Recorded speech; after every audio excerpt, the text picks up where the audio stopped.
welcome back, everybody. Brand new desk, Broadcast.gg. I'm your host, Lemon Kiwi. With my two wonderful analysts, it's going to be Scribe to my bottom right and LaFon to my bottom left. And we have our final match of the day, and I think it's going to be a spicy one. The match of the day, second place Encore versus third place Nocturns. Both 1-0, slightly different map count. We talked about Nocturns just winning in Game 5 versus the previous team. Scribe, I'll start with you. What do we need to know about Nocturns?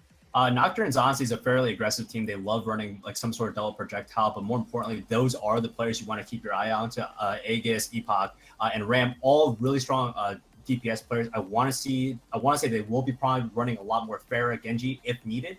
But this is a team that I think that has a lot of potential. They definitely looked really good last week, narrowly beating out Caverna. But as we just saw in the previous game, Caverna getting kind of honestly stomped by Breakdown 4-0. So I wonder how that win will really help them apply in this one. Encore is a very strong team to face against.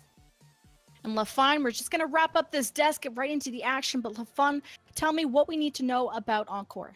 I mean, Encore, what do they have? They're 1-0 so far. They have a 4-0 map situation. They did, I believe, against Revolts, took it up. And we saw them earlier today, of course, going down to BGH by the same score. So they have a chance to put themselves solidly at the top of the running alongside BGH for that first and second spot, respectively. We're kind of expecting them to battle for second seed. We've already gone over how much BGH is a strong powerhouse here. So they have an opportunity here to really set themselves up for success through this season of Contenders South America. They've reshaped their series, or reshaped their team rather recently, but other than that, they're really trying to grind it out here towards the middle of this Contender season. And Epochs and Godman, DPS players from either squad, have used to team together in Trials last season. I wonder if there's going to be a rivalry there. But to bring you the Overwatch action for our last match of the day on Broadcast.gg, it's Ham and Boopasaurus. Take it away. The Hamosaurus is back, guys, and we are going to be feasting. It's still better on some good games. Nocturns versus Encore. You're welcome for all the feelings you just made you feel. It means we are in control. So Oasis is going to be our first map, and this should be a pretty spicy matchup. And Lemon said something that I've definitely noticed about South American Overwatch so far, which is there's a lot of crossover between these teams. A lot of just swapping around. One of the good things about the South America region is that the entire community is very close. So we do see kind of that swapping of players happening quite frequently, a lot more than we might see from some of the other regions. So potentially some of that crossover, maybe a little bit of strategy intermixing coming through as we open up on Oasis, and the first round will be Garden, so the playground of Pharahs across the world. The question for me is going to be what the second DPS for both sides will be. Most likely we're going to be seeing potentially a little bit of hit scan. McCree is always still very strong on this point, or you can run that Tracer. As it looks like Nocturns, are they going to be coming out of this triple DPS single tank with Sentinel? That's going to be the question, and it looks like it is so. Dude, I'm enjoying this. Already a divergence from what we see generally in the meta from other regions. Encore, though, on the other side, running that much more traditional Pharah Tracer dive. So this is going to be the story of the Pharah v Pharah. Are they going to hit each other? Are they going to hit those on the ground? And right now they're looking at each other, and we do get 1 minute. You got to get 2 in a row. And there it is. Godman's going to get the first kill, and that's going to feel good for his team. But as all that was happening, Zenyatta did go down, and the DPS for Encore is looking good so far. Gets the first 2 kills for their team, and they do have numbers on the point. Aegis showing up, but a little bit too late, as Encore will get the first flip. That is going to be one of the difficulties running this triple DPS group, is that if you're not getting that quick time to kill using all of your bursts that's at your disposal, the longer the fight goes on, the less sustained, the less damage mitigation you're going to have, because Nocturnes crucially will not be running any kind of diva to go up in the air, get in the face of that Pharah, or be able to peel for your backline. So both Lucio and Mercy a little bit on their own here from Nocturnes, as we see the dive come through from Sentinel. He misses that point. Oh, but Aegis does not miss the pulse bomb, Ham, and that's exactly how you want to start these fights. The Tracers are now going to be the ones on the kill feed. Aegis is going to try to get that diva down, get that ult charge back up, already back to 43%. He just used that pulse bomb, but his team's not backing him up here. Encore will come out on top on this fight, but they got a little nervous there at the end. Yeah, it looked like it could have been a close thing for Nocturns. Their Searchy is going to be a very last second stagger. We see Low Life over here just looking to see if he can run a little bit of interference, allowing time for that Zenyatta to get back in. But Encore can still rest easy. The Resurrection is in, going back into that 6v6, and they have plenty of ultimates to pop as well. Not that Pulse Bomb as it did whiff, but the Dragon Blade is out, and it's looking like just the Swift Strike is going to get the kill. But that doesn't seem to matter just yet, as the Cholaros is very, very close to that sound barrier, and that can be huge here if they want to maintain presence on the point. And it is out. Is he going to use it? Yes, he is. The sound barrier is out, hits all 6 people on the team, and that is all they needed, as they are going to finish the flip. An expensive fight for Nocturns that they had to absolutely win there. They dropped both the sound barrier, the primal rage, the Genji blade, the Valkyrie. Everything came out for the Nocturns team, but they will get that first point flip. However, they can't give up another fight here. Epox is going to have the barrage. That will be the ultimate to watch out for. Encore, they got to be keeping it one eyeball peeled to the sky as they try and engage on this point. Searchy has the Transcendence. It's going to be crucial to try and save his team from any of these incoming damage, as we see the 1v1 once it gets engaged. And they both landed nitties last time. That didn't go well for Epox. Godman got the kill, but to no avail. Matea is gonna get the first kill for this Winston and open up the point for Encore Esports. The Rocket Barrage not gonna get anybody, as Godman is very reactionary to it and gets the kill, and we're gonna see another flip him. And one last chance for Nocturnes to make their mark here on this point. Ram will have that blade once again. He didn't catch anything but air the last time around, so he's going to have another shot. Aegis as well will have that Pulse Bomb on hand. No support ultimates online for Encore Esports, so this is Nocturne Gaming's chance to make a difference here. However, Lowlife will have his own dueling Pulse Bomb. Who will get more value? Ooh, and the Swift Strike goes through 2, which enables him to get 2 kills. But no, things are evened up as Ram goes down because of that self-destruct. Primal Rage is making Lucio's life a living nightmare right now. The only one left is D.Va, and that is going to go down really quickly as Encore is going to take the first round here on Oasis. Blazing speed as well, Boop. Even when they were losing those fights, it looked like they always had a game plan to come back into it. Nocturnes Gaming running that triple DPS, not working out so well for them. A D.Va in their arsenal definitely would have helped keep things, keep the fights slightly more competitive, as they were largely winning those fights off the back of those DPS ults, or not. And in the case of the not, that's when we really saw the Encore tanks come into play. Matea getting some beautiful Goomba stomp, finishing blows onto the squishies from Nocturne to tie things up. And now as we move on into City Center, it looks like potentially there will only be one Pharah taking to the air. Ram gonna be on that Air Queen. Ocula Ross, interesting to see if he will stay on this Lucio. The South American region does tend to prefer this support hero over Zenyatta's, that's more commonly seen in the Western scene. And it looks like they will be relying a little bit more on their speed boost, as Aegis also brings in that Soldier 76 for some of that consistent hit scan, with better to try and blink down those tanks potentially. Look at this, Soldier 76 on both sides of the map. So we do get another mirror matchup between Aegis and Godman, but Lowlife is going to be the first DPS to show up on the kill feed. And already at 50% for Pulse Bomb, so he's been doing work. Epox as well, actually a higher percentage. And we're seeing exactly why they chose to go with the 76 to get those tanks down, so other people can finish off those kills. Almost gets the Tracer brought down to 23 health, and it's going to be 0 eventually, as Lowlife gives him no life. And in the end, Godman stays true to his name, get 2 kills, and they will take this first point after they clean up. Yeah, Aegis had the high ground. I got the high ground, Anakin, but this time around, just like it was in Star Wars, didn't make too much of a difference. Godman on the ground, but had the support of the rest of his team, which made a crucial distance. Oculus Ross, this Lucio pick, not so sure about it. It doesn't give Sentinel a lot of healing in order to enable him to dive deep, which is what he's been trying to do. The Zenyatta Orb may have been a little bit more helpful here. Sentinel needs to look for more careful engagements. He's the one who's getting burst down very early on, and without a main tank, there's very little Nocturne's DPS can do.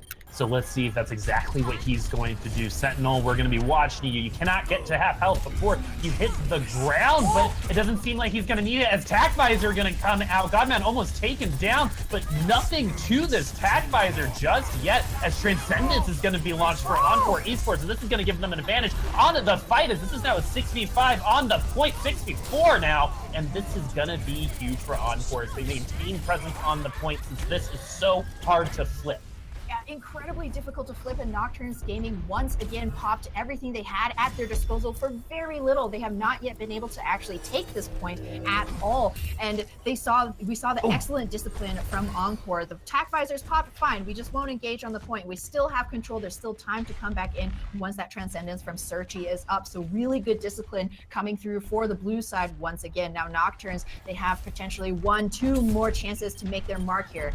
Yeah, Lowlife has been a playmaker so far. Let's see if the Pulse Bomb is going to be that play to lock up City Center here, and it's not going to be it. It was very, very close in terms of that stick, but there's some other ultimates online right now, as Epox's Pulse Bomb is going to be the one that does the damage, and the other ultimate is going to be that Rocket Barrage Rain and Hell from above for Nocturns. And we talked about how hard this one is to flip. They got to clean up everybody, and that's exactly what they do. But Tracer did get a couple percentage points, and they made it to 96 before the flip. Yeah, basically a 99 here, Boop, and that barrage from Ram absolutely sealing the deal. But here's the difficulty once again. How many ultimates will Nocturns have at the ready? A single sound barrier that can definitely prolong the fight here as Encore try and get those stragglers, but Nocturns need a game finisher. Potentially, Aegis's Tac Visor can do this, but Swararan, who's been on top of that damage mitigation so far, may just shut him down. So it's going to be all about demeching that D.Va, setting up the win condition for your 76. Yeah, it's interesting to see how these 76s have been dealing, Godman has been dealing with Ram in the air. It's actually been focusing their tank. Sound Barrier going to hit 4. Tac Visor has been popped as well, but he's going to go down. Godman is, Aegis is going to get his own Attack Visor off, and it's going to be a little bit more successful as Lowlife is going to go down. And we talked about how hard this point can be to take, and we're seeing that right now. Yeah, absolutely, and I'm so happy to see that great execution from Nocturns. We just said, how do they win this? How do they make this Tac Visor money? You got to put pressure on Swararan, which was exactly what Ram was doing, helping out his DPS buddy, bringing that D.Va down super low so she can't really put her body on the line without getting demeched. And the Nocturns now, they find themselves ticking up closer and closer to Encore's point percentage. They will have that barrage as well, and the DPS ultimate is starting to turn in Nocturns' favor now. It's not turning, it is in their favor now, Ham, as they're walking in with 2, and both of these Tracers have been scary with their Pulse Bombs. So, great midi on Godman, and that is going to be huge for Encore Esports. Is this going to be what they need? The Primal Rage is causing some disruption in the Encore backline, so much so that the Transcendence is going to go down on a dead Zenyatta. Searchy, you got to search for some more life. You got to use that Transcendence before you die. But as of right now, Encore's on the point, is halfway to flipping it 5v5, 5v4 on the point right now. Aegis is going to go down due to that Primal Rage, and they're doing it. Encore is opening it up, friends, and they have an opportunity to win this game. We are at 99-96 right now. They have to flip it and then let the overtime wick end. Yep, there we go. There's still support ultimates online. Nocturns are keeping things alive on the point, but just barely. They lose the last 2 members. They're out of bodies, out of time, out of options here as Encore sealed the deal with an early victory here on Oasis. Encore going up 1-0, and this is a little surprising as a Nocturnes was second place in their group last year. Yeah, Nocturne's doing quite well. They ended actually 4th overall in Season 1. And this season, they are still up 1 after winning a close matchup against Caverna. Ram, it just feels so good, man. We get the complete picture. We got to see the Pulse Bomb, and then we got to see the Rocket Barrage for the play of the game, right? Yeah, good frame of reference for what good is. Exactly. But moving on into this next matchup, I'm actually curious if they are going to start Nocturns, that is, swapping in, a second tank player. We know that Frix is quite a good off tank. Yeah. And when you move away from that kind of brawly, punch 'em, rock 'em, sock 'em type of control map into something a little bit more linear, hybrid will be our next map type. That's when you start to see, the need for the ability of tanks to rotate coming through. So having somebody to keep Sentinels back, be his second pair of eyes is going to be really crucial for Nocturne. So I am expecting, to see a little bit of Zarya, a little D.Va action. So what I wasn't expecting in that last round was to see 76 on both sides. Yeah. We haven't seen him ever. I don't remember the last time I saw him in a competitive game that wasn't on Hanamura. So tell us why that was working for them. Well, I've definitely seen him in my own competitive games, and that is a 2 thumbs down. But yes, 76 coming through indeed is very rare, because these days with the prevalence of running 3-3, a lot of tanks, a lot of meat, a lot of bodies, or just divers, widows, Hanzos who can just shut down your 76. There's no way that poor old man can compete in the long range damage. He is a very rare pick, but you saw both of the teams actually playing around him really well, being very clear on how they can best set him up. I feel that Nocturns were kind of playing 76 a little bit more as like backup DPS. It's like, okay, we've already worn them all down. You're going to be the couple of finishing blows rather than running a diva. Whereas Encore took him to be more of a main damage dealer, giving him a lot of support, a lot of resources. So 76, welcome to the club. Oasis, we'll see you again soon. Some good tag visors on both sides as well, but one thing that I am definitely impressed with has been Epochs on that Tracer. Both of them actually getting a really, really good pulse bombs throughout the entire series, Ham. Yeah, the Tracer play has been a little bit less explosive than from way back in the day with triple DPS dive, but definitely putting in a lot of really good work. So many great pulse bombs on supports too. You don't see that every day. I'm certainly not, a support pulse bombing a Tracer. I keep Tracer, on hand for other players. So. Cool. So we are actually going to take a short little break to fix some technical issues, and we will be right back with the second map, Eichenwald.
Welcome back. So sorry about that clicking, friends. We have solved that problem, but things that have been clicking have been Encore Esports and those DPS players. Yep, it's definitely been a show so far between Godman and Lowlife. So now as we open up on Eichenwald, we are seeing that more traditional Diva Winston from Nocturns, who will be on the defense first. Aegis this time around will be picking up that Hanzo, definitely a hero that you want in order to chunk down the front tank line before they can engage, while Epochs will be taking to the air. A very similar comp also coming through for Encore, but Lowlife will be sticking with the Tracer. Tracer, though, these days, definitely worth pointing out, you cannot be off of your guard when you are 1v1ing this Hanzo. Oh.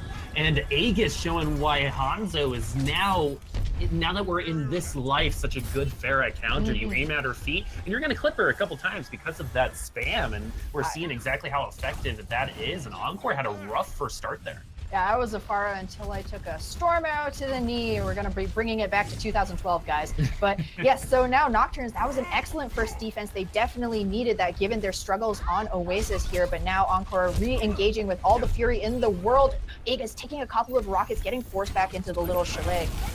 So Encore is known as potentially one of the new additions to the Big Four, and Matea is showing why that unbridled aggression on that Winston, though you can take advantage of that, and it looks like Frix has, and a great midi onto a Coloros. Godman, you're playing like your namesake, sir. Epochs, though, you gotta get one more hit. There is no mercy attached, and it's a little bit too late, as Lukavi, I believe, with a melee, is actually gonna get Epochs. That's definitely a great way to finish off your point A take, a mercy melee to the face. As we see here, Godman making really excellent usage of the environment there. Epoch's often finding himself a little bit caught out in the open. Now Encore will be rolling into the streets phase. This is a very high ground focused area of the map here, as we already see Swaran taking up residence, trying to create a little bit of space for Godman to unleash this barrage. Swaran doing some great zoning on Epoch, resulting in his death. Godman with that rocket barrage, only going to get one kill. Self-destruct was launched. Is it going to get anybody? No, it is not, but the payload is still moving as the res on the Pharah is going to even up this fight just a little bit more, but Noah Coloros gets clipped by the self-destruct and goes down, and Encore is going to continue the movement on this payload. Searchy has actually been a great fragging Zenyatta so far. I mean, he's tending the payload, but in his spare time, he also likes to send some balls to the face, as we see the supports from Encore really showing up in the kill feed as well. Ocularos, though, will have this Valkyrie on hand. His team needs to start winning some kind of defensive fight here. Wow, Aegis sitting at 1 health for the majority of that fight so far. Everyone on Nocturns is low, but they are the ones that get the first click and the first ding coming from Aegis. That's gonna make things easier for Nocturns to hold. Make it easier in particular to try and maintain control over this high ground, especially when you're running both of these Pharahs. Anybody who's shooting down rather than up is going to have a huge advantage. It's actually going to prompt a swap from Godman onto the Genji to unleash that heavenly blade, is what he's telling his team here, as Encore Esports is going to be on that traditional dive. This is going to make it much easier to close the distance onto Aegis, who has been really getting the drop on many of the squishies from Encore. But they don't have anything that's amazing against Epochs in the air. Is this going to be an anti-air Genji? No, this is going to be in the ground Genji, because Godman was taken down, and Swaran taken. I love the way he's been playing. Very, very aggressive, getting some really big picks to start fights. Lola, if you're going to finish this guy off, yes, you are. Widowmaker is down, and Encore has an opening to continue moving this payload past the bridge, which is arguably one of the hardest points of this V Streets phase on Eichenwald, and this stagger on Fricks is going to be brutal for Nocturns. Ooh, low life. You know this is when your tracer is good, because I don't hear it in my games. Those crispy headshots, the great tracking. As we do see more swaps coming from Nocturnes. They really want to see if they can solidify their hold here on point. The Aegis gets the kill onto low life. Great start. Look at that adjustment too. So I believe Mercy might fall down. Coloros is going to get taken down by the pulse bomb, so this is a lot more even than originally planned. Aegis, though, switching to that Brigitte, sowing some discord into the diving backline, and that's exactly what that character was made to do, and it seems like this adjustment might actually be the reason why they win this fight. Epochs with that rocket barrage going to clean it all up, as Nocturnes gets a great defense right before the point. Yeah, and this is where you would have, if you're going to hold on point B, this is where you hold right here. You have a full view of any of the attacking routes that Encore can use. Aegis, what? Interesting. Now that the gate has been defended, he is actually going to go back onto that Widowmaker to better contest Godman. 900 IQ pick, he probably just saw it on the hero pick screen, and Epochs is going to pick up this Hanzo as well.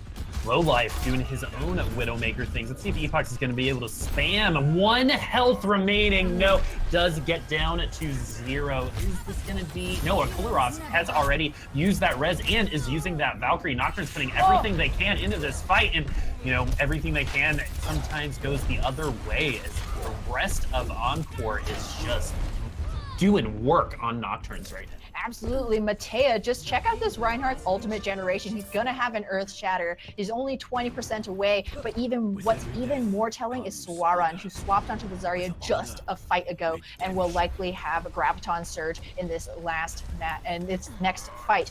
That's going to be a game ender potentially. There's so many ways that you can combo with both of those CC ultimates. Godman's Tire potentially, as well as a Dragon Strike from low life. Mirror comps now, as Nocturnes Gaming recognizes the same win conditions. So ultimate advantage is going to be huge. Gets Epochs on the ground and does get the kill. The rest of them come down, as Encore is going to have a huge opportunity here to finish this map. If Godman can get his Tire, it's going to be a lot easier for him. Absolutely, and this Junkrat, he doesn't even need to throw in that much splash damage, honestly, because Matea and Swaran are picking up all of the heavy lifting here. Aegis takes an arrow to the face, and that might well be it for Encore as they blaze through Eichenwald. Godman did get the Tire.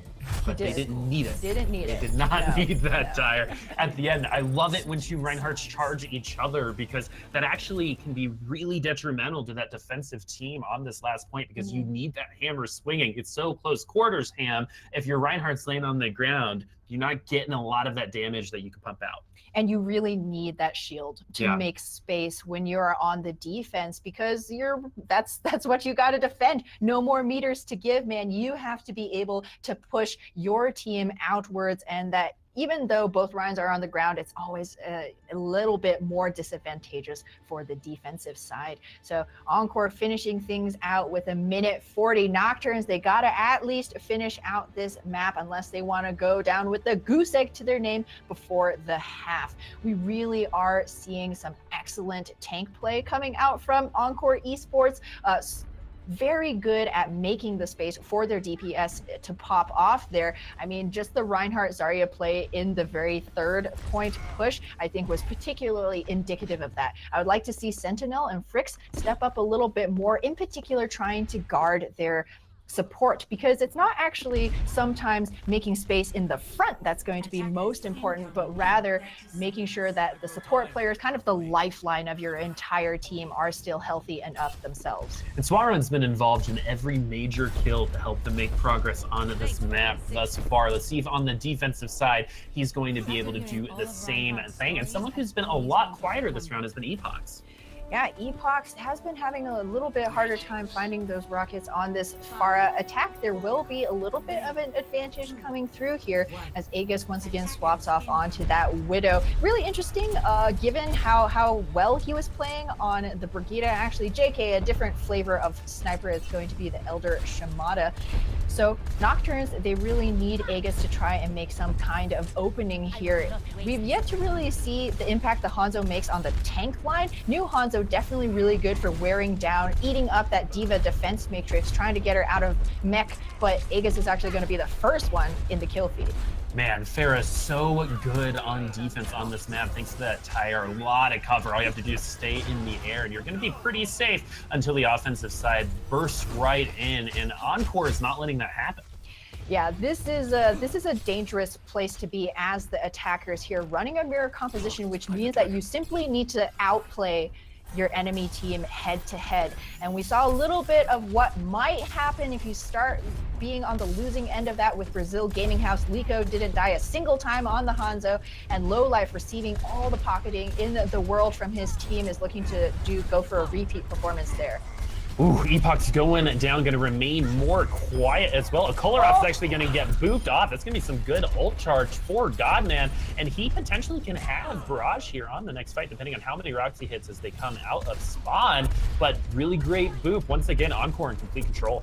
Yeah, Godman might not even really need the barrage with the way that the Pharah has been playing with his supports. You saw there that the two tanks from Encore basically herding the pharmacy into that left side for Godman to then shoot down. And so when you start to see teamwork like that, you either need to get a really explosive performance from an individual player or start to see the team coalesce a bit further together. Ooh, the res is going to make this an even fight, but Kolaros is going to make it a little less even, as Encore is going to continue to have the man advantage. And without the Mercy, that is just a reset. Epoch needs that Mercy right now, especially how he's been playing. That's definitely true, Boop. I mean, Akalaros having a really hard time staying on this side of the river Styx. As we see Encore, they have quite the ultimate bank coming through. Nocturns themselves actually not without tools either. It's all about finding an opportunity. Ooh, Transcendence Dragon Strike. Ooh, good prediction from Aegis to get Matea here on the point. Is this going to be the time they take over? And maybe it is, as he needs to take Godman down with those arrows, and that's exactly what's going to happen. Sentinel is stepping up on the point, and finally, what felt like a Sentinel defense, to use his name, Nocturns, is going to take it back and get point A on Eichenwald. Excellent. That's what we saw. Nocturns, they got an early pick, then they moved in with decision, not actually blowing all of their ultimates either. In order to take that first point, they're going to have that barrage as well as the Valkyrie to try and continue to tempo the fight in their favor as they get some distance on the payload. This is a very difficult place for the attackers to break through, though, as the payload takes so long to move through that portcullis, and Sentinel overextends just a little bit too much. Portcullis indeed. Thank you for the vocabulary lesson. And Nocturns right now teaching a lesson in damage and kiting right now, as Rocket Barrage does not need to be used just yet. Mercy escaping with barely any life, but in the end, Nocturns finally is going to continue their offensive dominance here on point B. Yep, they have ultimates as well in hand to try and rotate to keep things moving here on the payload, as Boca is that glorified train conductor keeping the payload moving. Low Life, though, does have the chance to stop things up, get a little bit of zoning with this Dragon Strike, as Encore is still actually in control of this high ground. Not anymore. Beautiful. Really great positioning on that Dragon Strike. It's going to get Matea and zone out a lot of other people. Sparon, though, getting in the face of Farah, that is that Diva's job, so good on you, Sparon. But in the end, Encore puts up a defense, and it feels like they should reset, but right now they're going to continue fighting on the payload because they're almost in a backdoor situation, as Sparon's going to launch the self-destruct. Everyone is opening, but that is not going to be the case. Everyone seemed to be in an open spot. The self-destruct is going to be not very effective. Definitely not as effective as Low Life is, as he's going to stop the barrage and maybe even get the lifesaver highlight at the end of the game. Yep, Low Life would definitely like to bring the Pharah down to the ground where he is.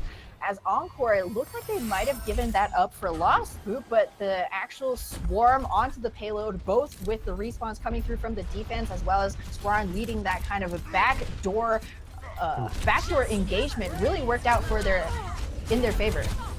Justice raining down for Aegis, but Sentinel is going to be the one that gets the kill. It's just the way that this has been going, Ham. I just feel like Encore just has control of the tempo. They're absolutely making Nocturnes try and play their game here, as we saw that kind of continuing my point from last time, Swarren going in the back. It seems like it may have been a disadvantageous position, but he was actually setting up Low Life to get behind everybody from Nocturnes and drop a couple of arrows into the backs of their heads here. As now Nocturnes down to their last minute and change to try and finish out the map. Ooh, very fancy Dragon Strike dropping from the high ground, and it's going to pay off for him, but only going to get epochs in the end. This is a 4v4 on the payload, and both Transcendences are out. The second one's going to be way more important, as Encore is going to take advantage of this fight and end up winning it, causing a reset for Nocturnes with less than a minute left remaining. Ooh, this is really dangerous, and especially when you're running that dual sniper. If your snipers are not landing those headshots or getting the damage in, they're not doing anything for your team. So this is a big gamble for Nocturnes. However, if your Widow or your Hanzo can land those headshots, you have basically already won the fight. So high risk, high reward gamble, as we do see Godman swapping onto the Genji. Oh! Aegis is doing exactly what he needs to give Nocturnes an opportunity on the payload with 26 seconds left, and we're seeing that right now. All you need is one ding on that head, and you can get the point, but even if they get to the payload, there is a possibility they don't even make it to the door with 15 seconds remaining, so this is an all-or-nothing situation. They must win all fights from here on out. Ooh, and Boca hopefully can get up to that Transcendence, but no, Fricks goes down. This is crucial. Godman has the blade. It can make all of the difference here. The Resurrection does come through, though, so another 6v6, the final engagement here on Eichenwald. Final engagement commences as Dragon Strike is going to go down. Self-destruct is forced out. Not going to be very effective here on the point. Let's see if this one will be. Fricks' self-destruct will be the one to take control. And Nocturnes is going to do exactly what we said they needed to do. They are winning this fight in overtime. Like you always love to say, doing their best LA Valiant impression. LA Valiant. They, not gonna lie, they kind of make my teeth itch, but can't argue with results, as Nocturnes will be coming in. They still have a chance to finish out this map. Good swaps now going on to that full shield composition. Reinhardt, Zarya, Junkrat, as Encore will be repping the very same, but they will have the advantage of that Valkyrie. So we're still in an all-or-nothing situation at this point as well, because they actually started this round, the point 3, with less time in the bank than Encore Esports has when they finished. Like, Epoch is doing the best he can to get his team to the end, but the spawns are going to be for the defense, and you need more than one pick to really do this. Boke gonna go ahead and pop that Trans, try to heal up the team. Lukavi with that res. This is still a 6v6, but no, Low Life is gonna get Sentinel, but the res is back, so this is still a 6v6 in this corner, but Matea's shield is getting low, and so is Sentinel's. And as of right now, everyone's just getting ult charge, but no, the most important kill would be on Aegis in this DPS, because he will not be able to get his tire. Absolutely, that's a massive ultimate taken off the table now for Nocturns. They are wisely disengaging here, but no, the Hunter finds them out. Epox gets the kill, but will it be quite enough? Aegis just now returning to the rest of his team. Mateus says, yes, that will be enough as the Graviton combo, though, comes through. And that is one to get excited about because it keeps your tournament life alive. Well, this series life alive as Low Life, though, is going to follow it up with 2 kills, and the overtime win is going to end it. What a great way to end this round. Encore Esports going to go up 2-0 in the series, but what a thrilling way to end Eichenwald. Thrilling, brawly, all-out aggression. I am eating it up, Boop, right now. What a great way to kind of just sum up South American esports. Come into every single fight like it's winnable. You never know what you're gonna get. You might as well get play of the game here with Epox. He absolutely gave his team their best chance to finish out their map. Unfortunately, it came down to a Hanzo Mercy versus a single Junkrat, which is also kind of indicative of South American esports. But still, what a matchup. I am just loving it. And I'm sure the desk loved it as well. So we're going to throw it to them because we have so much to break down, particularly on Eichenwald. I'm so excited to hear what they have to say. So Lemon and the boys, what did you think of those 2 rounds? Yes, we're here back at the desk. Broadcast.gg with my sons, Scribe and LaFon. I'd be a very young mother, but we will be guiding you through the action here at halftime. 2-0 for Encore. But let's start with, I believe it was Oasis. Nocturnes triple DPS, and I think I've brought this up maybe in the intro, but Ram usually interchanges with Epox's projectile, but they played all 3 of their DPS players to bring out the triple DPS. LaFon, I'm going to start with you. Triple DPS looks good on paper, but why did it fall short to you? I think one of the things that Nocturnes was kind of aiming for, and I think Scrab will get into it a little bit later, is that there's the idea that you have just that much more damage output that you don't need the damage mitigation of D.Va. She does, like, I mean, we all know what D.Va can do. Matrix, micro missiles, self-destruct, second opportunities. There's so much that she does so well. So they opt not to have that, and instead they take just the sheer damage output. They ran Soldier, Pharah, Tracer, I believe. And so the theory is that you play fast, you play loose, and you just run at them. They had the Lucio, of course, as well. And you try and just out-frag your opponent. That didn't end up working too much, and then when you lose, when you don't capture the point first, you end up just losing it because it's so hard to retake when you don't have that damage mitigation. Your tank has to engage, they have the Discord orb, they have the ability to peel, and they just take the damage, and you just take the damage in your face with your tank, and without that engage ability, what do your DPS do? They kind of just sit at choke, they kind of just sort of sit around, look for entryways, and they don't get it. We kind of saw they took the point back, and then the triple DPS kind of came into play a little bit, but they didn't really ever turn it around in their favor. So I think for Nocturnes, there's the idea and the execution are 2 vastly different things, and we kind of saw it there in that first map. Almost like maybe Sentinel's not used to being the only main tank and not used to having a D.Va peel for him, because we saw so much focus being put on Sentinel, who's used to playing aggressive, but in a triple tank scenario or a triple DPS scenario, you can't play a Winston like that. But gonna go to you, Scribe, as in the second map on Oasis, we saw a Soldier come out off the break, and this is maybe not a usual look for Oasis on City Center. What did you think of the Soldiers coming out?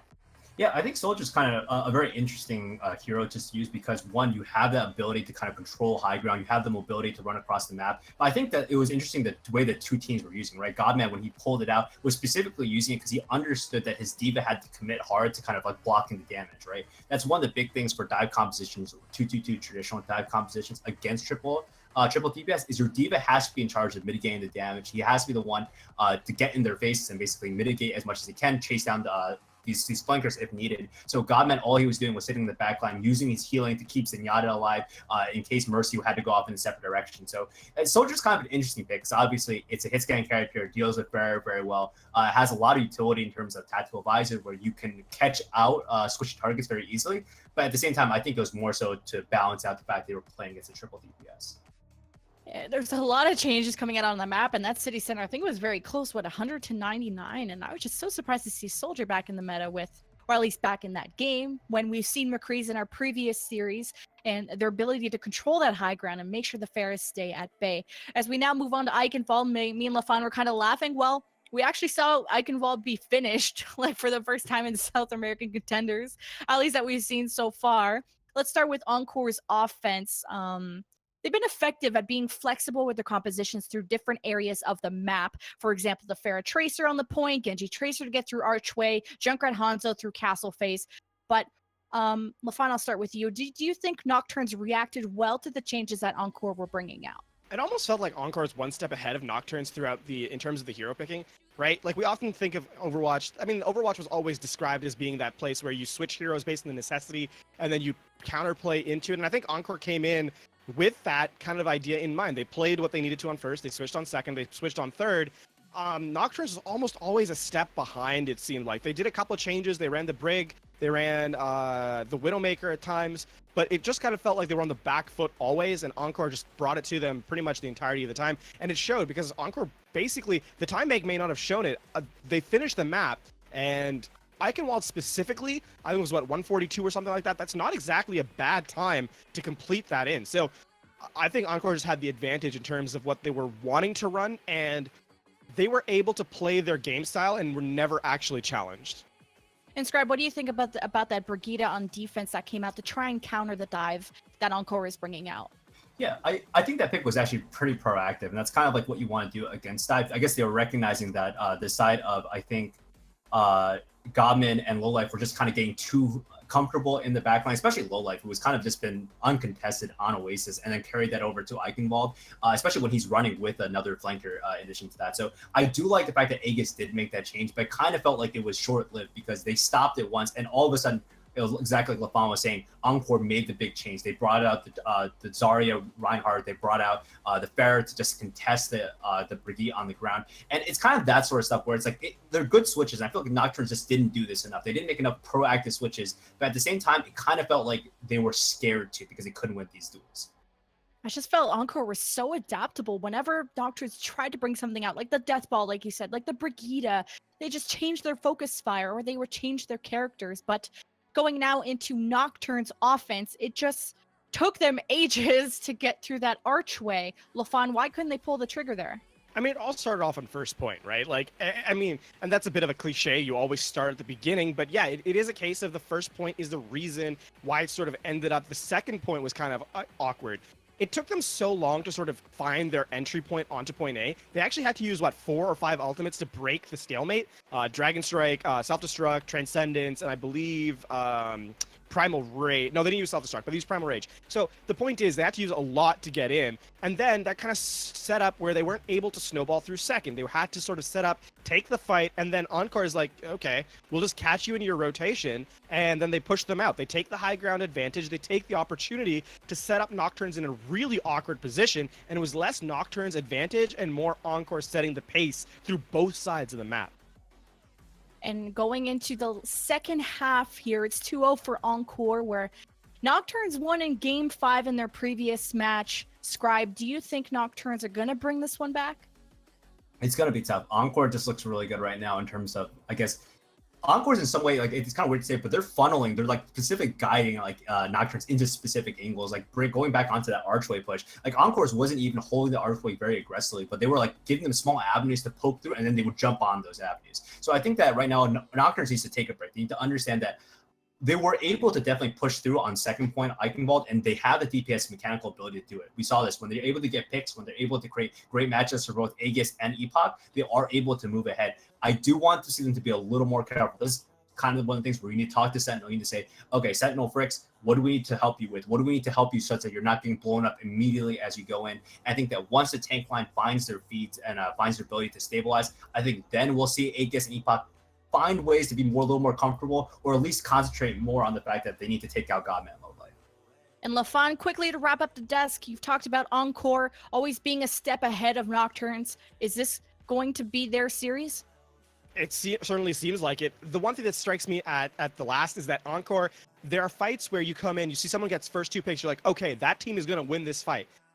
That hasn't happened when Nocturnes gets those first 2 picks. Oftentimes, we were talking about this earlier, we see, okay, the kill feed lights up red. No, it doesn't. Encore comes back with 4 more, and they win that fight. So the case is Nocturnes get to clean up their engagements a lot more, otherwise Encore walks away with this pretty easily, I think.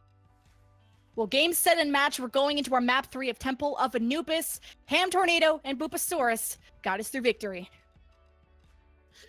Oh man, I wish I could experience more victory than I do. All I experience is a precipitous drop in SR every season. Oh, yeah, I know how that feels. Yeah, because I play a lot with Boop. yeah, it's usually my fault. But anyway, something that I do want to talk about is Encore, because we did a lot, we did some good research on these teams, and based off of Nocturne's history, we thought that this could maybe go a different way, Ham. Exactly. Their previous history, their 4th place finish in season 1, the fact that, in the community, they were largely seen as one of the teams that could break into that top sphere held by Brazil Gaming House, Esports, Pain Gaming, those other big teams. But right now, they're really having a hard time finding any kind of foothold against Encore. And the thing that's a little, surprising to me is this is their chance, this is their opportunity to take that and be the better team, because in Group A, the only one of the big 4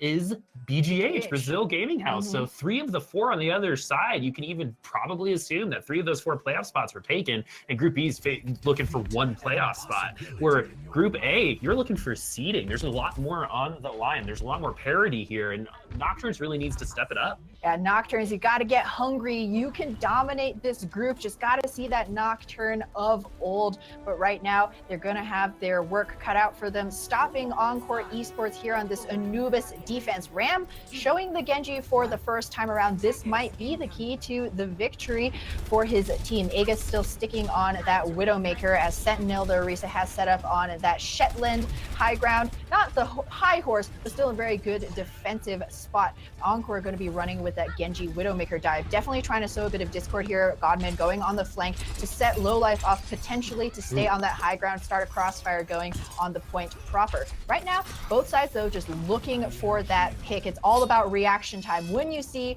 that hero go low, it is time to move. When we go low, they go high onto the high ground. So Orisa has to drop down, so they're no longer on the Shetland, and we call it the Shetland because it's a mini horse, and the other one's called High Horse. But Svaron is in a very interesting spot for an attacking diva.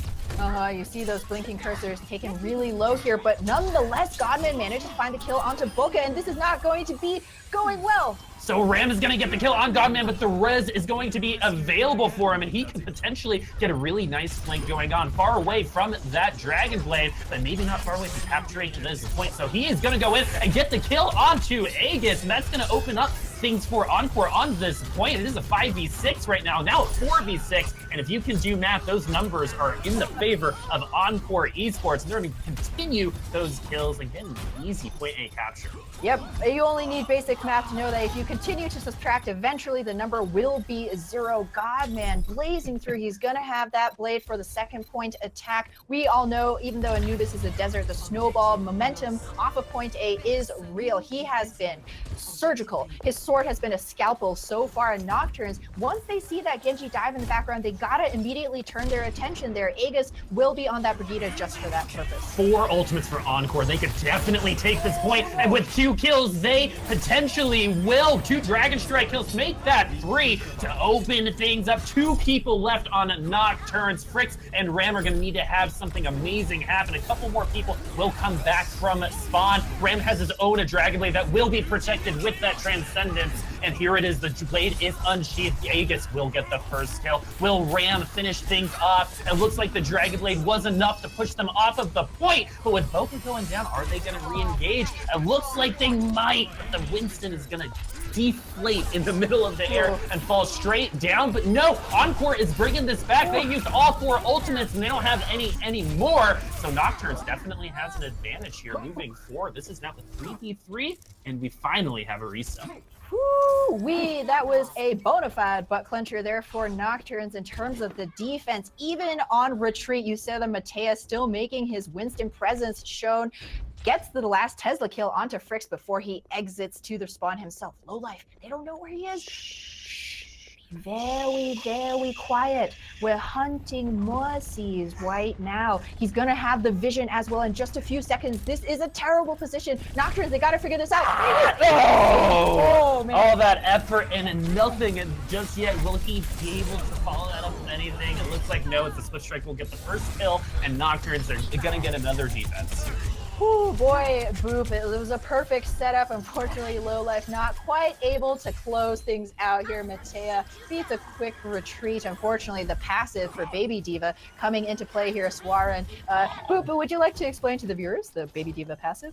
So the Baby Diva passive is to be as disadvantageous for your team as possible. Exactly. So what you see here is a Baby Diva walking around and just naked out of the suit. And the longer she's out of the suit, the longer the stagger happens. So they waited until the very last second to finally get that Diva mech back. Now she has to come all the way back to spawn. Damn, was that good? Yes, beautiful clinical textbook explanation, Boop. But what may be making a bigger impact is the Pharah as Godman looking to shell in those rockets. A repeat performance of control for his team. Nice. Lands a nice direct here. Barrage is only a few seconds away. Pulse. And so the pulse bomb, I believe, misses. Aegis not going to be able to do anything with that. Godman still in the air, raining rockets from above. Self-destruct. It's going to get Swaran out of the mech because she also self-destructed. We'll get Ram, which arguably could be an even better kill. But the way that Assault works is the defensive spawns can save you at the very end. But they already had 2 ticks on the point, and that might be all they need as the progress bar is filling up, and they will complete Anubis in 1 second as the Dragon Blade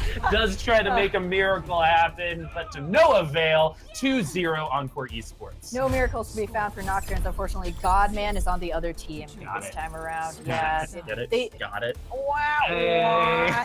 Yes, so we saw that Oculoros taking the eyes off the ball a little bit, even though it is always great to cosplay Neptuno and get those kills as Battle Mercy. You have to remember, in the meantime, the fight is still devolving on the point, and while he was getting the finishing blows on Godman, the rest of his team was without any of that healing. And so unfortunately, Nocturnes will be dropping this with Encore taking a very decisive 2-point take right there. So Encore looking strong. Nocturnes was definitely hoping that they'd come out of the gate a little slower. We know that both of these teams are aggressive, but we assumed, based on Nocturnes' previous experience, that they would have the adaptability to deal with this, and that is not what we're seeing so far. Yeah, Boop, and I don't even know if it's necessarily chalked up just to that DPS storyline going head-to-head, as much as Aegis and Lowlife have been trying to duel out each other, Widow v Widow. It really has been kind of a story of, superior, I would say, tank play and just overall team play coming through for Encore Gaming. You saw that the focus fire from the Encore side has been on point so far. Their time to kill has been very short. And in terms of defenses, I love this Junkrat defense because it just cuts the map down, right? There are just less spaces you can go to, or else you're just feeding Godman some ult. So, especially paired with this Widowmaker. Yep, you butter him up, shoot him down, as Boop loves to say. The butter going to be swimming here on Oasis, potentially the choke point on the right already cut off with Godman's trap, especially if Ram stays on this Genji. He's going to have to keep one eye to the fight and one eye peeled to the ground, which will always be distracting for any of these flankers. Once again, a lot of pressure here on the tank line to try and make space for Aegis to get set up, because he'll have to deal with Lowlife, who has his own personal static shield to find these open sight lines. Oh, I love the dive here, but it's gonna look like they're gonna take it back. But Aegis with a huge kill on Lukavi is gonna make things harder for Nocturnes. But no, Lowlife is gonna continue the ding-a-dong as Encore is gonna hold on this defense. Ding dong, supports are dead, supports are dead, supports are dead. That's right. He's going to be singing that all the way to the bank, as Encore, even though they did lose a member early on, they're going to have plenty of time to set back up. We see the trap placement from Godman. He is absolutely ready to catch Sentinel's next dive. Encore Esports looking strong on the Shetland right now. Supercharger very far away, so that damage boost isn't going to be helping his snipers anytime soon. Searchy taken very, very low. Sentinel's going to be able to finish this off. That Mercy pocketing is making it hard, and Sentinel's going to be taken advantage of due to his aggression and get taken down by Swaran, who is everywhere, I feel like, in these games. And Lowlife going to continue his Widow dominance against Aegis.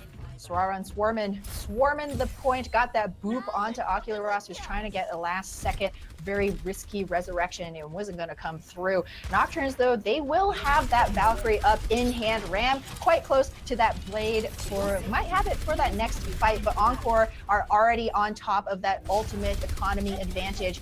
regardless of whatever happens, Godman will have this tire, and Nocturnes are going to have to scatter once they hear that ripcord pull. The tire's a really great way for the offensive team to feel like they're running into a brick wall. Paul's bringing D.Va into the crossfire of the DPS, and Godman going to get one of the more important targets, which is Ram. This is a 5v4 on the point. Encore looking great. 4 ultimates available, and Supercharger will be very, very close for this next attack. So 2 minutes and 5 ultimates is going to be incredibly difficult to deal with. 100% Boop. Aegis, he's been having moments absolutely throughout this game, but this is now your time to put on your carry pants. Oh, gonna swap onto the Tracer. Carry Crocs, as it were, because one of the things about a Widowmaker is you can immediately nullify that ultimate advantage by getting an early pick. That's not going to be on the table now for Nocturnes. They're going to go with good old-fashioned dive. Ram's Blade has to be money here, but Searchy is ready with the trance. Lowlife did have the infrared wall hacks, and they knew exactly how they were coming in here. Aegis did get Lowlife, but this is still in numbers for Encore. But no, not anymore, as Ram is popping off. Who needs Dragon Blade when you just have regular Strift Strike, as this Mercy is going to get cut down, and looks like Nocturnes might get at this point once they clean everything up. Yep. Larval D.Va going to be one of the few members remaining from the side of Encore, as Nocturnes finally muzzle their way through using Ram as a battering ram, as it were. And that was actually crucial. Lukavi had actually Valked, but right before he got cut down by that blade. So Encore Esports going to be hanging their hat entirely on Searchy's Transcendence to keep them up through this point. Aegis, of course, always worth mentioning that Pulse Bomb. You get that stick onto the Zenyatta, it might well be game over for Encore, who have made wholesale swaps, completely resetting their ultimate economy. In map 1 on Oasis, Aegis had some very, very clutch Pulse Bombs. Will we be seeing that again in this point? Pulse Bomb, yes! Does get stuck onto Godman, making this a numbers advantage for Nocturnes Gaming onto the fight, with Fricks taking down Mercy. This could be an opening for them to get at least 1 tick, but this is Assault. Anything can happen. Asmaran is going to get D-mech before he's able to heal back on his spawn, and you know what? He's going to have to lose that ult charge by getting back into his mech in his spawn. Yep, there's a reset here, but a little bit more time will be possible for the defense to regroup. Encore blowing that transfer. Pulse Bomb as well, not going to find anything. Dragon Blade from Rom is going to get unsheathed. Oh, but Aegis is going to get a second Pulse Bomb and 2 kills, as this is going to be wrapped up by Nocturnes to tie it up with pretty much even times. 30 seconds more, 23 seconds more for Nocturnes Gaming. We have a game.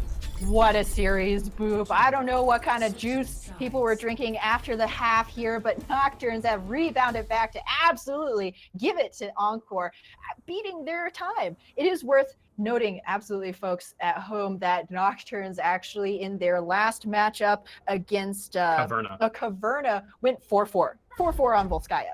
So this is a team that absolutely knows how to get their money's worth on Assault. 4-4. No one wants to do that on Volskaya, but sometimes you have to in order to get that win. And we talked about how Nocturnes wasn't adapting to the situations, but that definitely changed there on their attack. I mean, the DPS from Nocturnes definitely heard me saying, perhaps this isn't a game all about the DPS. Aegis definitely showed me what's what with a literal explosive performance. And 2 now, Pulse Bombs in one fight. Yeah. 3 kills. Yeah, that's an ever increasing return on investment. 1 fight, 2 Pulse Bombs, 3 kills, and now Nocturne's going to see if they can catch Encore off guard with this 3-3. Aegis on this Zarya, this will be a repeat performance, but this time around he'll also have Ram on that Brigitte, one of the crucial linchpins of this type of composition. Otherwise known as goats, so the Lucio keeps everyone sped up and topped off. Moira is able to get that AoE healing down, and Coalescence is huge for them. And what you got to look for is the longer the fight goes, the stronger Nocturnes gets with this comp, and the fight's not going to go that long, as Mattea is going to get taken down by Fricks thanks to a nice little hiding spot that they were in. Yeah, the YOLO charge, except it was backed up by the might of his entire team. A hammer swing kill onto a Mercy and a Genji. That is a golden day for Reinhardt's everywhere. Yeah, the stock prices are going up for Reinhardt hammers right now as he is showing off his skills. Hey, you might be able to fly, but sometimes my hammer is tall enough, as Nocturns Gaming has a really great defense coming into this point. And Svaron's going to try to be everywhere like he has been for the rest of the game, and we do have our engagement as the tanks are seeing each other. Did that charge hit anybody? No, it doesn't look like it, but Lowlife is going to get the D-Mech onto Frick, so they are down a tank here. Encore is for this attack, and this might end up being a reset. Oh no, Godman's going to get the kill onto Aegis, so no, this is not going to be a reset. This is going to be a take possibly on this first point with 2 minutes and 4 seconds left. Reinhardt take him down really, really low, going to get the slap in the face. It's always really nice to feel on your hands as a Pharah, but in the end, thanks to that initial kill,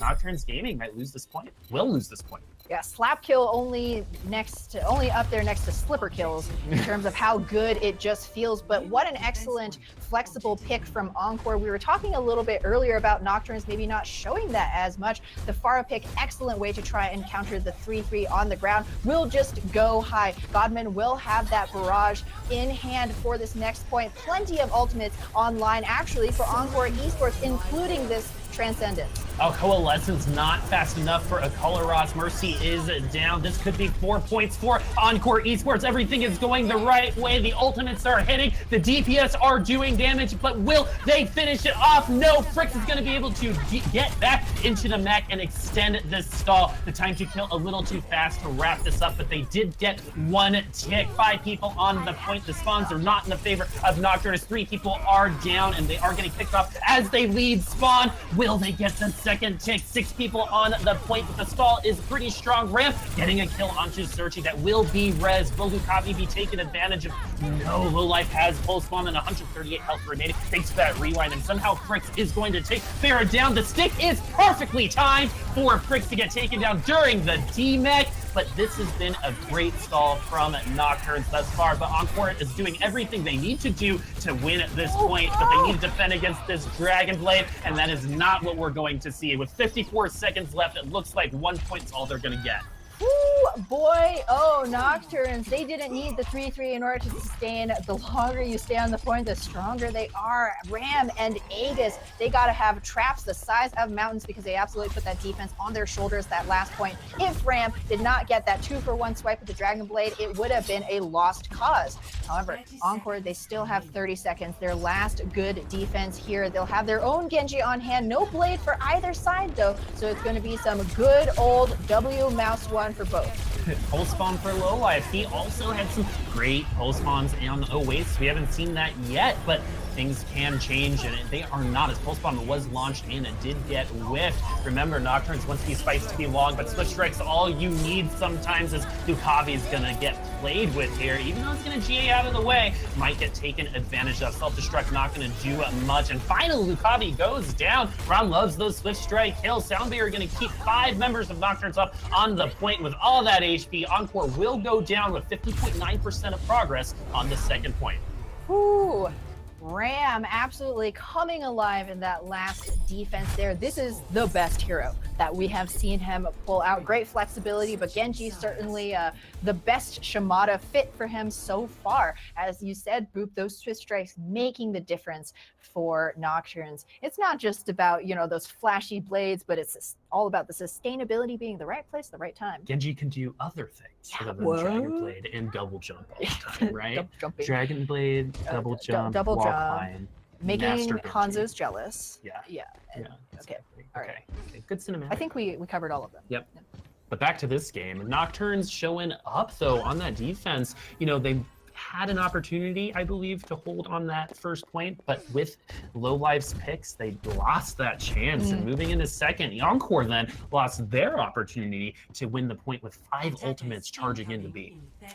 Yeah, that was a very difficult defense to take, but Nocturnes the wheels are in their hands. Jesus, take the wheel. Except maybe this time Ram will take the wheel, as he will be on the Genji once again. Nocturnes actually just going wholeheartedly into that full 2-2 dive. 2-2-2 dive. Encore, they're going to be trying this Orisa Junkrat defense once again. We do see Godman setting up his trap in that right side hallway. Going to be looking for early money, because with about 4 minutes on the clock, that is quite some time to hold.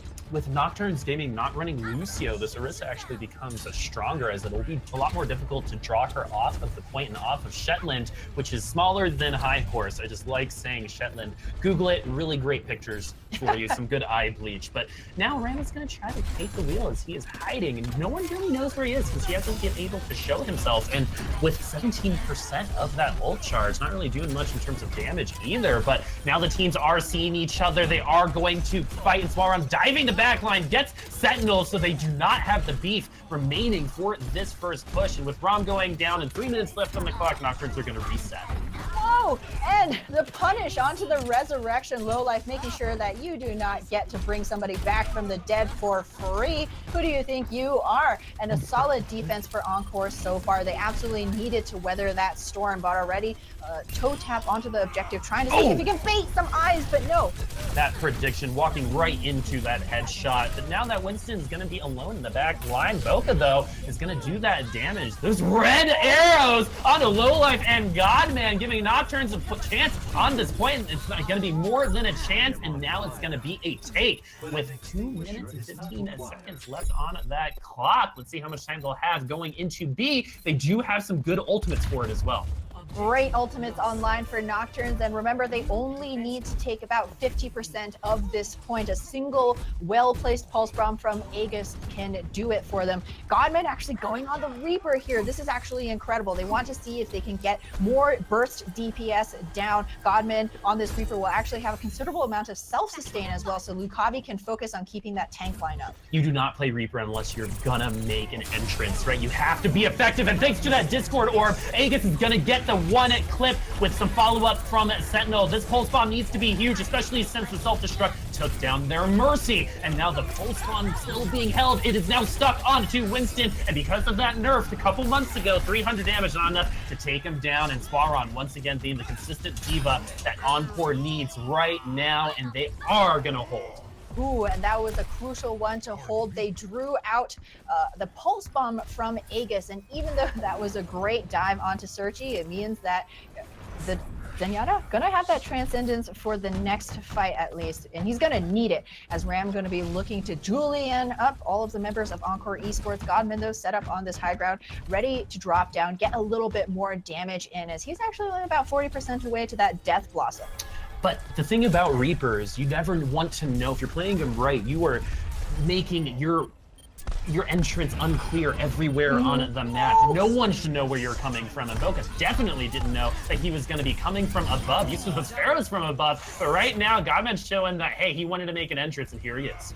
Indeed, Areno, and what a great way to say hello, rolling out the red carpet with Boca's blood.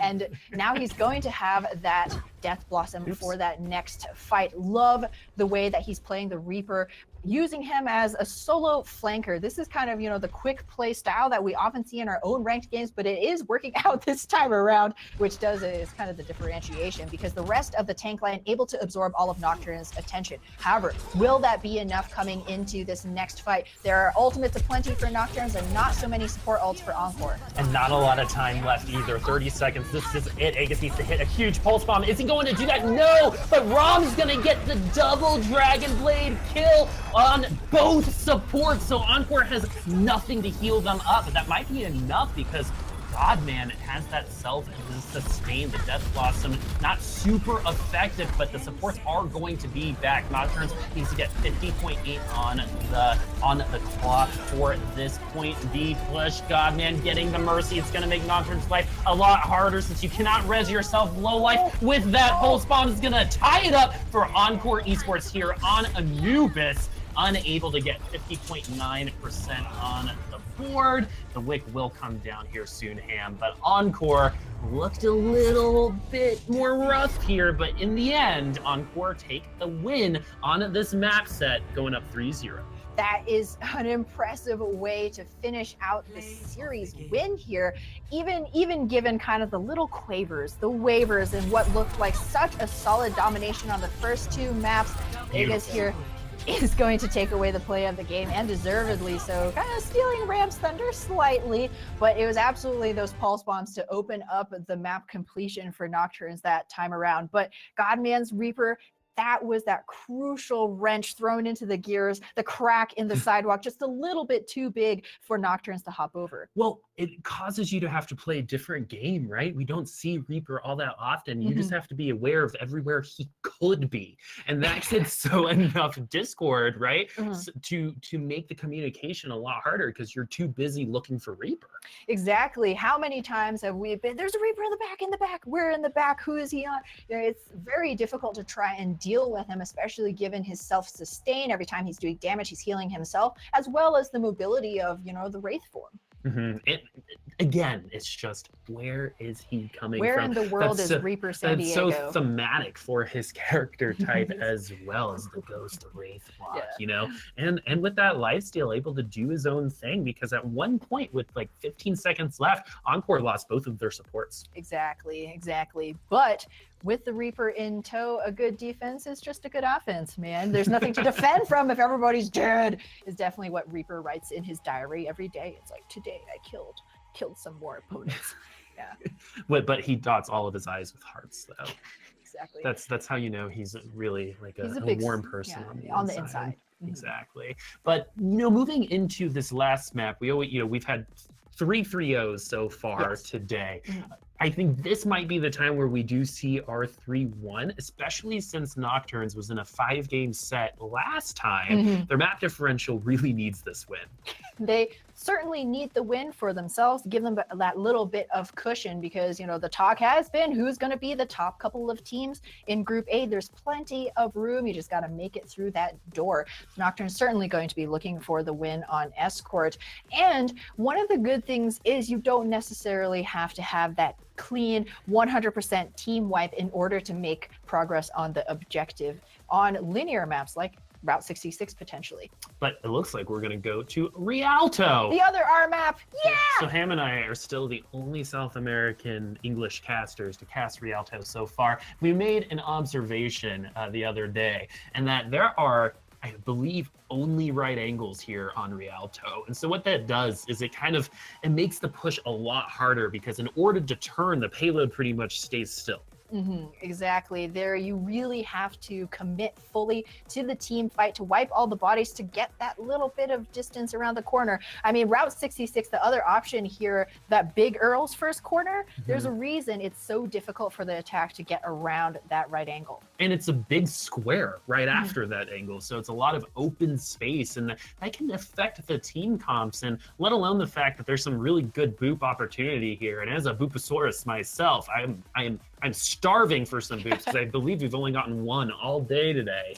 But Rialto could be the difference. And another good thing to know about Rialto is I feel like it's more of you either get held at A or you're probably going to finish the map, as Rialto's C point is, I believe, the shortest in the game. Yeah, Rialto C is basically a straight shot into that big cavernous room. And so I think there's also a potential to be held on Streets phase, who the second point is kind of just a series of point A's, almost, right? And that is actually where we saw teams getting held up in last Thursday's matchup, I believe. So there's always potential, but these points are so difficult to take, not just because of how new the map is, but just the simple act of, you know, working with the map environment. Who was it that actually went like 1-0? Neither of them could actually cap the first point. I think it was Caverna. Was it Caverna? Yeah. I think it was. Was it Caverna Nocturns? Man alive. All right. So Nocturns, they know now what not to do. They're that's gonna always need to good, right? Yeah, exactly, because Nocturnes almost got reverse swept against Caverna. They did win. They lost Rialto, taking them to a game 5, which they ended up winning in control. So if Nocturnes, they got to turn it around. They lost it last time, and they need to win it this time. But Encore looking really, really strong thus far. As we're looking at team comps, and what is jumping out at you? Dual snipers here, but a different take in terms of what kind of shielding you'll be providing. It is Matea repping that Reinhardt, and it just warms the cockles of my heart, man. There's so many opportunities for big charges and such, but it's going to be Aegis with Sentinel on that Orisa getting the first drive on his counterpart. And you're seeing exactly why it's so hard for the offensive team to push past this point, as Orisa pretty much camping, gonna build a tent there and spend the night, and that could potentially be for the entirety of this round, but it looks like they're gonna give them some space. Aegis gonna take some pot shots at the D.Va, get those wall hacks because they can be very, very strong, but a Coloros, once again, this Mercy has had a problem dying really early on in the fight, but Boca is gonna try to even it up, but that Mercy kill is way more important here, Ann. Yeah, this is not an even trade at all, Boop. It means that Nocturn's gonna have to cede so much more space unless Epox can get hella kills here. He will have the Dragon Strike, looking for a little bit of vision to know where to launch it.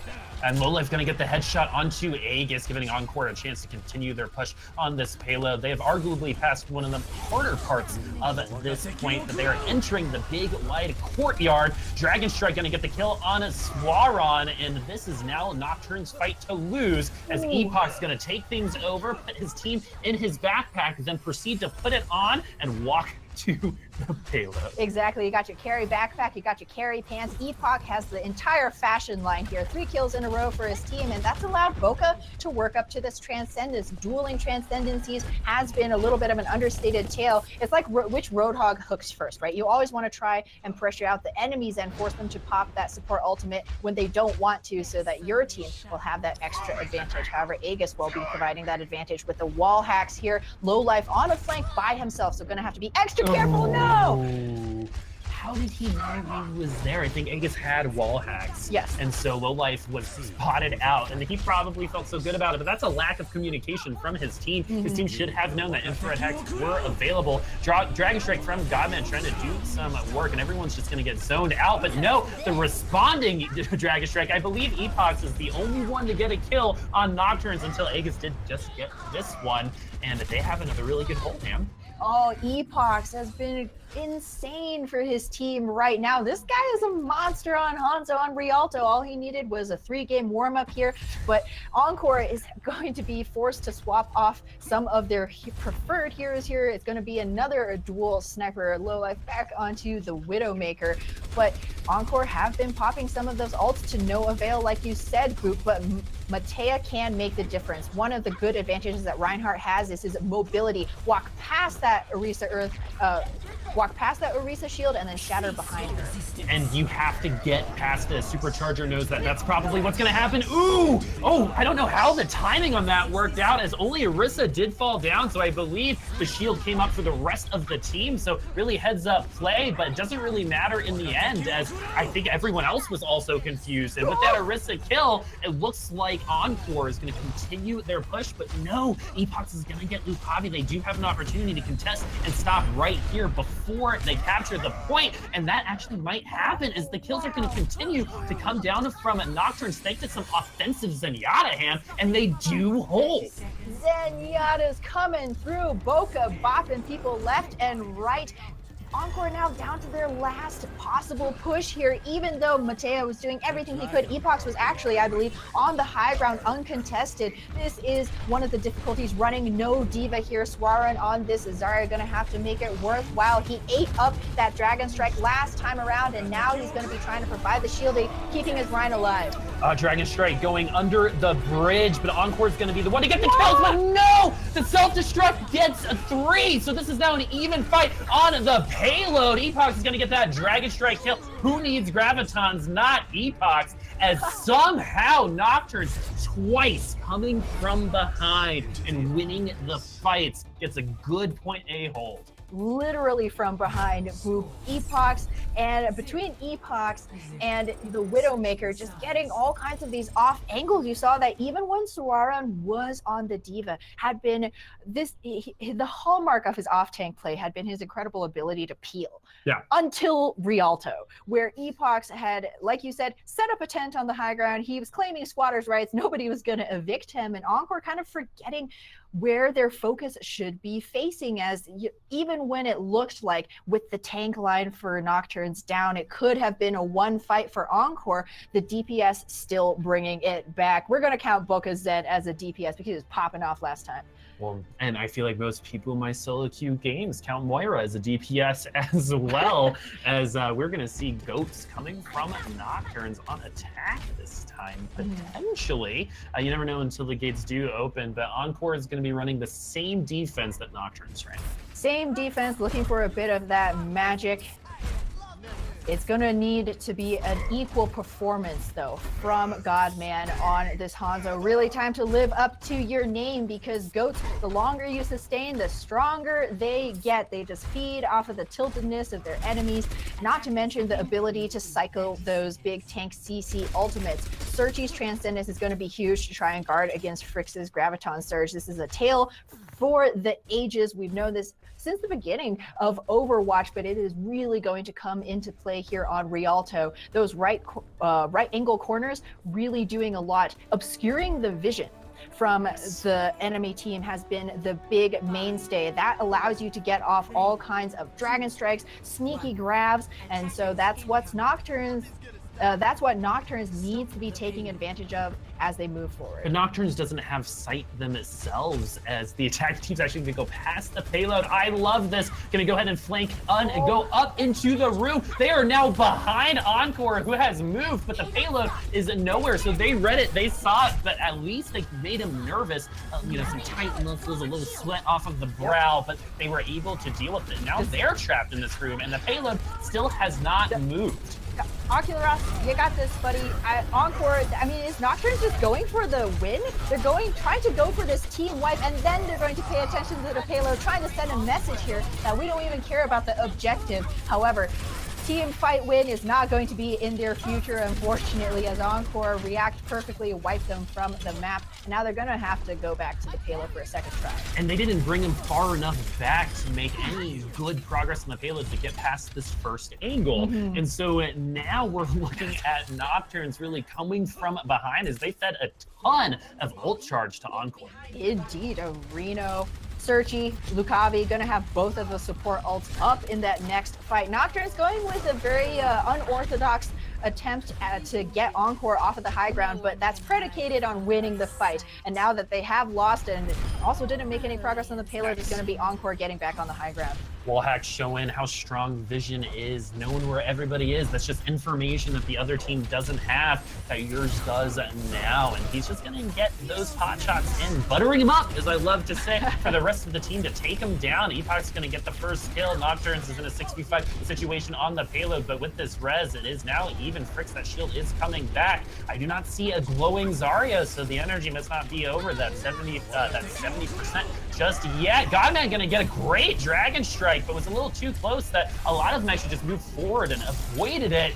Matea is low right now, but with that Fortify and that Mercy, he's actually not going to be taken down, as he does get his armor back. But the good news for Nocturnes is the payload has gone past the first test with this Graviton Surge. The Dragons are not going to be hungry. They will receive their communion and eat. But Searchy gonna do his best Boca impression, and this is still a back and forth fight. And the yellow box of victory is coming closer and closer, and we will see Nocturnes pulling it out in the end. No 3-4-0s here, just a 3-1 for Nocturnes. 3-1. Yep, Nocturnes. For Encore, sorry. Yes, a 3-1 for Encore, but Nocturnes do notch their first map win here in this series, and you definitely want that. The map differential, like you said, going to come into play, but Frix with this beautiful, I believe it was a 3K. Beautiful. There we have it. Absolutely stymieing Encore, who looked like an entirely different team, lost to coming up against what Nocturnes were bringing. The 3-3, man. The 3-3. I kind of loved that. Just like avoiding the payload, going up the stairs. And if they were sneaky enough, they might have been able to pull it off. And I do believe someone might have moved into an area where they could get vision on them. And so they were able to call it out. But I see what they're trying to do there. They push the fight to the bridge, and then they can push the payload past that first angle. Yeah, they needed to keep a body, though, because unless they won that entire first fight and then got back onto the payload, a little bit of hubris, I think, or maybe just missing it. Because what ended up happening was that Encore was able to retake the high ground, which is the whole point of that kind of whole bodily movement of the entire team. In the end, though, it did go Nocturne's favor, as because the sustain, the time to kill, the snipers weren't landing their shots for Encore. Goats, man. Goats, It is man. the real deal. Goats will eat anything, especially the HP of their enemies. But hopefully they don't eat our deaths, because I'm sure they're going to break down that same play as well. So Lemon, you are too young to be, you are too young looking to be a mom of kids that age. So we're going to bring it back to Lemon and the boys, but now they have a different relationship. Let's see what that is, Lemon. Yes. Well, the goats are here, and it's Lemon Kiwi. You got Scribe, you got LaFon. We're sons. They're my sons, and now they're my goats. But we'll get into now serious Overwatch analysis. Let's start with Anubis. Eichenwald final defense on point B. They swapped to a death ball with the Brigitte. This was just the ultimate counter to Nocturne's true dive. So Nocturne still took the point, though, with this dive. So LaFon, I'll start with you. They even had a better time bank. How did that work out? I mean, it's super awkward, but when you have ult advantage and you actually end up able to use those ultimates like cleanly, it becomes a case where snowball territory is yours. And they actually end up getting the pulse bomb kill. I believe they get the Dragon Blade off as well. And they just rotate it back in their favor. So they do an excellent job of turning their advantage into an actual man advantage. And so Nocturnes turns it and turns the time bank to them. It's just, this looks like the map that Nocturnes were starting to warm up in. It goes into extra innings, but the time banks start to dwindle down. I think both teams losing steam, but Scribe, one person that we kind of thought that stuck out that was losing steam was Sentinel, the main tank. He was getting punished really hard on his dives. Where do you fare his performance as a main tank in this series? I don't exactly I don't exactly think that it's valid to kind of like check him out, like it says, say like this is a great barometer of how his performance is normally, just because I think he was waiting on Aegis for a lot of these opportunities. The Sentinel, like, obviously was kind of most of them kind of like feeding into the enemy team, but that kind of seemed more like he was trying to create room or at least follow up on engagements if possible. We saw this on like kind of like their offensive take when Aegis is able to sneak into the backline and like find this ability to clip a Zenyatta, and Sentinel is able to follow it. It looks a lot cleaner that way. So I want to say that that's probably the more expected behavior of this tank line, or at least what this tank line is used to. But at the same time, Sentinel just didn't seem like he was on the right page for most of the fight. He did look a lot better, more so in the last map, but more so he looks a lot better when he's playing this team. His Sentinel, I mean, that's the part with Winston that's so hard to play him. He's so dependent on the rest of his team, helping him either resources or peeling for him with the Matrix as a diva and the damage, and to follow his direction, where sometimes there was a disconnect between Sentinel and the rest of the team. So he really stuck out on the kill feed, is always going down first and stifling these pushes. But this leads us now into the final fight of Encore's defense on point B, where LaFon, we saw Godman bring out the Reaper, and that's such an awesome hero to play on point B. So much damage they can bring in close range, and this allowed them to hold so well. So what could Nocturnes have done against Godman's Reaper? That's the question, I think. Temple of Anubis Reaper has had historically appearances on Temple of Anubis point B pretty frequently.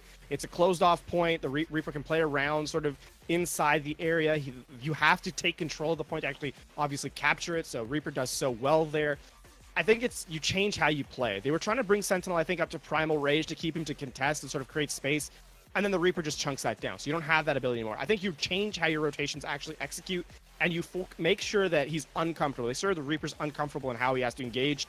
It's less about playing around tanks and more around playing around, just the rest of the team that's around him. And unfortunately, Nocturnes just didn't turn it around in time to make that change. The 3-0 already in effect for Encore as we go into Rialto, where Nocturnes could have one last hurrah. And I was not very hurrahing for them, as they had lost actually Rialto to Caverna in the last week. But it actually turns out that Nocturnes held like a defense of a lifetime there. And it was double sniper versus double sniper. Nocturnes full held, and then they pushed their offense through with the Ghost comp mixed with a couple changes. Scribe, what stuck out to you for Nocturnes in Rialto? I think the part that stuck out with me most was Epoch's impact on the entire match. I mean, we saw Ram kind of playing on the Genji, and Genji is inherently one of those characters where you're not really going to see him make a lot of impact until he gets those blades. He's probably going to play safer, just looking to generate ultimate, maybe get some dash resets if possible, but he's really reliant on that ultimate. However, Epoch, so on Hanzo, was covering so many great angles, definitely pressuring tanks, pressuring shield, making it such that someone like Lowlife, who, honestly, we saw his great performance on Widow, was not able to get that to pop up at all there. But more importantly, I have to applaud Nocturne's ability to stay focused and keep going, even though like that brilliant strategy to not even push Carter, that's something that you don't really see a defeated team want to go do. And we did see a small part of like their ability to kind of make these adjustments mid-game, especially on Temple and Nubis when they were camping out those right side and left side areas. That's a sign of a team. It's a really good sign of a team that is comfortable, in a losing position, thinking of better ideas, thinking about how to adjust to win. And LaFon, I mean, we saw the GOATS comp come out where they spent a lot of time trying to get to that high ground. And then it finally clicked in that they just need to storm that payload, and they ended up bringing it home. But, we had Scribe bring up Epox's performance, and then Ram, who warmed up on Anubis, and they're very interchangeable. Now, if you had $1 million to pick one player to be on your team, Epox or Ram, who would it be and why? Which map am I playing? I think I'm gonna take. I mean, you can't really argue with with sort of the results of the map, and Epox absolutely popped off. So I think it's pretty safe to go there. But then again, we also play different styles, and I think just to make a quick highlight here, to highlight what Scribe said, because I think it's actually a little bit more interesting, is that you're only defeated. I mean, you're defeated in map score, absolutely, but you're only actually defeated in the series when you no longer have the will to win. And I think Nocturnes actually do have that, because this set, the game is already lost. We know the match is already lost. You're down 3-0. The map score is the only thing that matters. And fundamentally, it's not as big a deal. What is actually a big deal is you're down 3-0, but winning this map means that you can go into the next matchup and the one after that and be like, yeah, okay, we can still work under pressure. That is much, much important to me than I think perhaps just that one in the map score here. So I think for Nocturnes, no matter who they play, they are definitely setting themselves up for success in terms of just a mental attitude moving forward. I just like that they have so many substitutions that come in with these different play styles. Ram coming in mostly for his Genji play, Epox coming in mainly for his Hanzo Pharah, and Nocturnes have these options coming in. Bit obvious though when they had all three of their DPS players playing on Oasis. The triple DPS headline was sort of flashing above their team name, but unfortunately, Nocturnes will only take one map, but it is the only not 4-0 match that we saw today. But after these three matches of such exciting Overwatch action for the South American region, that will wrap up today's action. But if you're here and love that South American action, you got to see the English broadcast. If you don't know Portuguese or the other language, I don't know those languages, but we finally get to give you a taste of what South America has to offer. And if you're looking to catch some more matches, on Thursday, we will be back at the same time that we've started, and we will be tweeting those times out. You should check out the broadcast because we will be here for the rest of the season. Or if you're interested to check out the Chinese Contenders, we will be live on Monday, which is tomorrow. And you can check out some more regions bringing you the English broadcast. But for today, the scores have concluded to be Brazil Gaming House 4-0ing Revolts, Breakdown Gaming 4-0ing Caverna, and then you just saw it here, Encore Esports 3-1 win versus Nocturnes Gaming. But this will close out the desk here, but I want to explain to you what Broadcast.gg here is. And you're probably wondering, well, this isn't a Blizzard stream. Well, we're a group of developing, learning casters with a ton of resources in our Discord. We all started at point A, and hopefully we're at point Z at some point. We're all casters that started nowhere, ended up somewhere, at least on a Contenders broadcast, which feels pretty good. And if you are interested in becoming a caster, an analyst, or want to check out the resources, see how you could learn to be a broadcaster, well, we'll plug our Discord link in the chat. But this will close out our desk for Broadcast.gg. I'd like to thank my analyst LaFon and my son Scribe for bringing me all the IQ points onto this desk, and of course our casters Boop and Ham, who will be back on the Chinese desk and also on the South American desk next week. So we hope you enjoyed all the Overwatch action here today, and we're gonna see you guys tomorrow.